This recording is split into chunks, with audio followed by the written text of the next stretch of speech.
നമസ്കാരം മലയാളി വാർത്തയിലേക്ക് സ്വാഗതം. കഴിഞ്ഞ ദിവസങ്ങൾ നമ്മൾ കേട്ടതാണ് ആലുവയിൽ നിന്നും 12 വയസ്സുകാരിയായ പെൺകുട്ടിയെ കാണാതായ സംഭവം. ഇപ്പോഴിതാ ആശ്വാസമായ പെൺകുട്ടിയെ തിരിച്ചു കിട്ടിയിട്ടുണ്ട് എന്ന് വ്യക്തമാക്കിക്കൊണ്ട് ആലുവ പോലീസ് സംഘം ഇപ്പോൾ മാധ്യമങ്ങളെ കണ്ടിരുന്നു. ആലുവയിൽ നിന്നും കാണാതായ 12 വയസ്സുകാരിയെ മഹാരാഷ്ട്രയിലെ പൂനെ റെയിൽവേ സ്റ്റേഷനിൽ നിന്ന് കണ്ടെത്തി.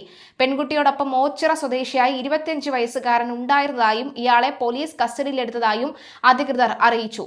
ആലുവ കരുമാലൂരിൽ നിന്ന് ശനിയാഴ്ച രാത്രി 8:30 കുട്ടിയെ കാണാതായത്. കൂട്ടുകാരിയുടെ വീട്ടിൽ നിന്നും പുസ്തകം വാങ്ങി വരാമെന്ന് പറഞ്ഞു പോയ കുട്ടിയെ കാണാതാവുകയായിരുന്നു. പോകുമ്പോൾ കുട്ടിയുടെ കയ്യിൽ അമ്മയുടെ മൊബൈൽ ഫോൺ ഉണ്ടായിരുന്നുവെങ്കിലും അത് പിന്നീട് സ്വിച്ച് ഓഫ് ആയിരുന്നു.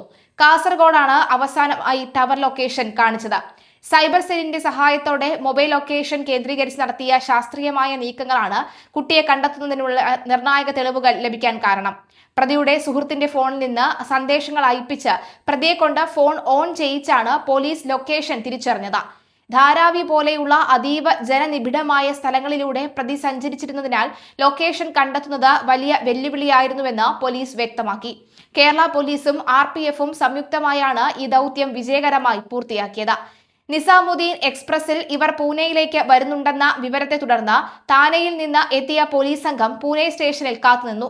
വൈകുന്നേരം ഏകദേശം 4 മണിയോടെ ട്രെയിൻ എത്തിയപ്പോൾ ജനറൽ കമ്പാർട്ട്മെന്റുകൾ കേന്ദ്രീകരിച്ച് നടത്തിയ പരിശോധനയിലാണ് കുട്ടിയെയും യുവാവിനെയും കണ്ടെത്തിയത്. സംസ്ഥാന പോലീസ് മേധാവി, ജില്ലാ പോലീസ് മേധാവി എന്നിവർ നിരന്തരം ഇതര സംസ്ഥാന ഉദ്യോഗസ്ഥരുമായി ബന്ധപ്പെട്ട് അന്വേഷണം ഏകോപിപ്പിച്ചിരുന്നു. നേരത്തെ കുട്ടിയെ ആരോ തട്ടിക്കൊണ്ടുപോയതാണെന്നും പോലീസ് വേണ്ട വിധത്തിൽ അന്വേഷണം നടത്തുന്നില്ലെന്നും കുട്ടിയുടെ ബന്ധുക്കൾ ആരോപിച്ചിരുന്നു.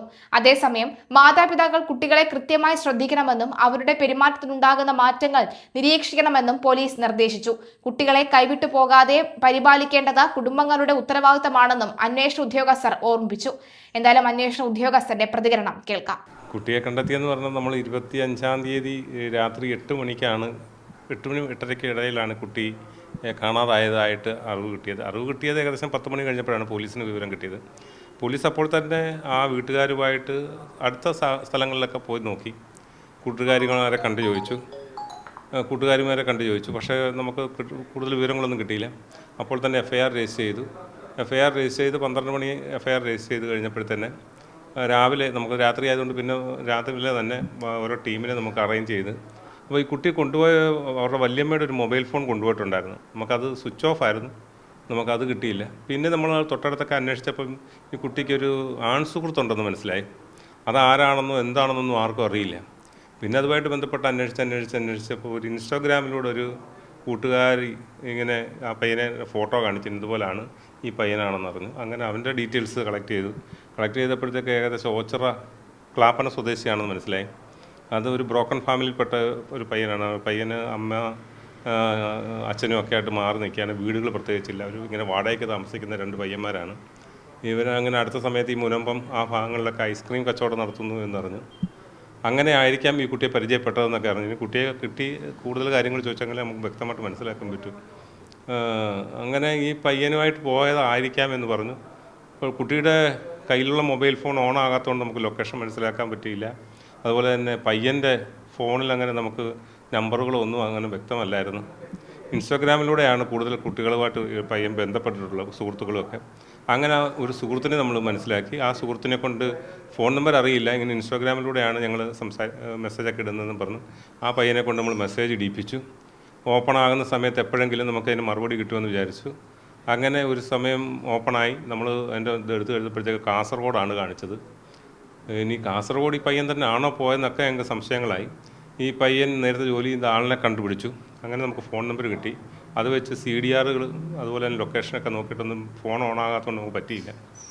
അപ്പോൾ തന്നെ നമ്മളിവിടുന്ന് ടീമിനെ കൂടെ തന്നെ വിട്ടു. നമ്മളിവിടെ ടീമിനെ വിട്ടപ്പോൾ തന്നെ ഏകദേശം നമ്മളും അവരുമായിട്ട് കുറേ അകലത്തിലായിരുന്നു ലൊക്കേഷൻ കിട്ടുമ്പോൾ തന്നെ. ഇവർ മുംബൈ നമുക്ക് കാണിച്ചു, താന, അങ്ങനെ ഓരോ സ്ഥലങ്ങൾ കാണിച്ചു, അന്ധേരി കാണിച്ചു, അതുപോലെ തന്നെ ധാരാവി, ഇതൊക്കെ ലൊക്കേഷൻ കാണിച്ചപ്പോൾ ഞങ്ങൾക്കും പോലീസ് എന്ന നിലയിൽ ഞങ്ങൾക്കും ഭയം തോന്നി. കാരണം ബോംബെ പട്ടണത്തിൽ ഇവരെന്തിനാണ് പോയതെന്നൊക്കെ ഉള്ള ഇതായി. ഞങ്ങൾ പിന്നെ അവിടുത്തെ പോലീസ് ഉദ്യോഗസ്ഥരുമായിട്ട് ബന്ധപ്പെട്ടു. ഞങ്ങളുടെ ജില്ലാ പോലീസ് മേധാവിയും അതുപോലെ തന്നെ DGP ഒക്കെ തന്നെ ഈ കേസ് വേണ്ടി കണ്ടെത്തണം, നമ്മൾ പോലീസ് നല്ല രീതിയിൽ ഇനിഷ്യേറ്റീവ് എടുത്തു. നമുക്ക് ക്രൈം കാർഡുകൾ അവിടുത്തെ ഹിന്ദിയിൽ അവർക്ക് മനസ്സിലാകത്തക്ക രീതിയിൽ തയ്യാറാക്കി പെട്ടെന്ന് തന്നെ അയച്ചു കൊടുത്തു. അവരുടെ പോലീസ് ഉദ്യോഗസ്ഥരും അതുപോലെ തന്നെ നമ്മുടെ പോലീസ് ഉദ്യോഗസ്ഥരുമായിട്ട് നല്ലപോലെ കമ്മ്യൂണിക്കേഷൻ നടത്തി. അവരും വേണ്ട രീതിയിലൊക്കെ ചെക്ക് ചെയ്തു. ഒരു ലൊക്കേഷൻ നമുക്ക് കിട്ടി. ആ ലൊക്കേഷൻ വെച്ച് നമ്മൾ നോക്കിയിട്ട് പോലും പെട്ടെന്ന് കിട്ടാൻ കഴിഞ്ഞില്ല. അങ്ങനെ നമ്മുടെ പാർട്ടി അവിടെ ഏകദേശം താന എത്തിക്കഴിഞ്ഞപ്പോഴത്തേക്ക് പിന്നീട് ലൊക്കേഷൻ നോക്കിയപ്പം അത് തിരിച്ചു പോരുന്നതായിട്ട്, അതായത് ഓരോ ദിവസം കഴിഞ്ഞു. 25-ാം തീയതി പോയ കുട്ടി അപ്പോൾ 26-ാം തീയതി നമ്മൾ ഇവിടുന്ന് യാത്ര ആരംഭിച്ചു. 27-ആയി. 28-ാമത്തെ ദിവസം ഇന്ന് അപ്പോൾ 28-ാം തീയതി ആകുന്നു. ഏകദേശം 2 ദിവസം കഴിഞ്ഞിരിക്കുന്നു. പിന്നീട് ലൊക്കേഷൻ നോക്കിയപ്പോൾ കുട്ടി ഈ ലൊക്കേഷൻ തിരികെ വരുന്നതായിട്ട് കാണുന്നുണ്ട്. നമ്മളതനുസരിച്ച് നോക്കിയപ്പോൾ ബസ് യാത്രയാണെന്ന് മനസ്സിലാക്കി. അത് കഴിഞ്ഞ് ട്രെയിനിൽ യാത്രയായി. അപ്പം നമ്മളൊരു മനസ്സിലാക്കി ഇന്ന ട്രെയിനാണ്. ആ ടൈമൊക്കെ നോക്കിയപ്പോഴത്തേക്ക് നിസാമുദ്ദീൻ എക്സ്പ്രസ് ആണെന്ന് മനസ്സിലാക്കി. അത് പൂനെ അടുത്ത സമയം നമുക്ക് 3:50 ആകുമ്പോഴത്തേക്ക് പൂനെ എത്തും എന്ന് മനസ്സിലായി. അത് മനസ്സിലാക്കി കഴിഞ്ഞപ്പോഴത്തേക്ക് നമ്മുടെ താനയിൽ നിൽക്കുന്ന പാർട്ടിയോട് അവിടെ തന്നെ വെയിറ്റ് ചെയ്യാൻ പറഞ്ഞിട്ട് ഇന്ന് രാവിലെ തന്നെ അടുത്തൊരു ടീം ഇവിടുന്ന് പോയി. കണ്ണൂർ, അവരേകദേശം കണ്ണൂർ എത്താറായി കാണും. CIയുടെ പാർട്ടി, ബൈ റോഡ് CI ഒരു ടീമൂടെ പോയി. അങ്ങനെ എന്തായാലും നമ്മൾ ലൊക്കേഷൻ നോക്കി താനയിൽ നിന്ന് പാർട്ടിയോട് പെട്ടെന്ന് തന്നെ പൂനെ ജംഗ്ഷൻ റെയിൽവേ സ്റ്റേഷനിൽ എത്താൻ പറഞ്ഞു. അവരെത്തി. 10 മിനിറ്റ് കഴിഞ്ഞപ്പോഴത്തേക്ക് ട്രെയിൻ എത്തി. നമുക്ക് മനസ്സിലാക്കാം ഇവർ കയറി വരുന്ന ട്രെയിൻ എന്ന് പറയുന്നത് അതിൻ്റെ നമ്മളപ്പോൾ തന്നെ ഈ ട്രെയിനിൻ്റെ ഒരു ലൊക്കേഷൻ നോക്കുന്ന ഒരെണ്ണമുണ്ട്. വെയർ ഈസ് മൈ ട്രെയിൻ എന്ന് പറഞ്ഞൊരു ആപ്പുണ്ട്. അതിനകത്ത് ട്രെയിനിൽ നമുക്ക് ലൊക്കേഷൻ മനസ്സിലാക്കി. ഫ്രണ്ടിലും ബാക്കിലുമുള്ള ജനറൽ കമ്പാർട്ടുകളിൽ നോക്കാൻ പറഞ്ഞു. അങ്ങനെ ബാക്കിൽ നോക്കിക്കൊണ്ടിരുന്ന പെട്ടെന്ന് തന്നെ ഫ്രണ്ടിലും കുറച്ച് പേര് നോക്കി. അപ്പോൾ ഫ്രണ്ട് കമ്പാർട്ട്മെൻറ്റിൽ കുട്ടികളുണ്ടെന്ന് മനസ്സിലാക്കി. അവരെ അന്നേരം തന്നെ എടുത്തു കൊണ്ടുവന്നു. വീട്ടുകാർക്കൊക്കെ വളരെ വിഷമം ഉണ്ടായിരുന്നു. ഞങ്ങൾക്കും പോലീസ് ഉദ്യോഗസ്ഥർക്കും വളരെ ദുർഘടമായിരുന്നു ഓരോ നീക്കങ്ങൾ. എന്തായാലും പോലീസിൻ്റെ സംയോജിതമായ ഇടപെടലിലും എല്ലാ ഉദ്യോഗസ്ഥരുടെയും സഹകരണം ഉള്ളതുകൊണ്ടാണ് നമുക്ക് കുട്ടിയെയും കൂടെയുള്ള പയ്യനെയും നമുക്ക് എടുക്കാൻ കഴിഞ്ഞത്. ഇനിയും കൂടുതൽ പരിശോധിച്ചെങ്കിൽ മാത്രമേ ഈ പയ്യൻ്റെ ഹിസ്റ്ററി എന്താണെന്നും മറ്റ് നിയമ നടപടികളൊക്കെ കൈക്കൊള്ളിട്ട് അവരെ കൂട്ടിക്കൊണ്ടുവന്നതിന് ശേഷം പറ്റത്തുള്ളൂ. ആ പയ്യൻ്റെ പേര് അഭിജിത്ത് എന്നാണ്. അഭിജിത്ത്. എത്ര വയസ്സുണ്ട്? അവന് ഏകദേശം 25 വയസ്സുള്ളുണ്ട്. ഇവിടുന്ന് ബൈ ട്രെയിൻ ആണോ പോയത്? അതെ, ട്രെയിനിൽ തന്നെയാണ് അങ്ങോട്ട് പോയേക്കുന്നത്. ആലുവയിൽ നിന്ന്. ഇല്ലില്ല, പറഞ്ഞിട്ടില്ല. ചിലപ്പം സ്നേഹത്തോട് കൊണ്ടുപോയതായിരിക്കാം, ഇഷ്ടപ്പെട്ടു പോയതായിരിക്കാം. പക്ഷേ ഞങ്ങൾക്ക് പോലീസിന് പറയാനുള്ളത് നമ്മൾ കുഞ്ഞുങ്ങളെ വളരെ കാര്യമായിട്ട് ശ്രദ്ധിക്കുക എന്നുള്ളതാണ്. മാതാപിതാക്കൾ ഓരോ മൂവ്മെൻറ്റും വളരെ ശ്രദ്ധയോട് നോക്കുക. കാരണം നമ്മൾ ഈ കാണിക്കുന്ന എഫർട്ടുകളുണ്ടല്ലോ, കാണാതെ പോകുമ്പോൾ കാണിക്കുന്ന വിഷമങ്ങൾ, അതിൻ്റെ 100-1 പോലും നമുക്ക് ഇവരെ വളർത്തുന്നതിന് എടുക്കണ്ട, ശ്രദ്ധിച്ചാൽ. അപ്പോൾ അത് എല്ലാ പേരൻസും പഴയ കൂട്ടുകുടുംബമൊക്കെ ഇല്ലാത്തതാണ് കുട്ടികൾ ഇങ്ങനെ ഇറങ്ങിപ്പോകാനുള്ള കാരണം.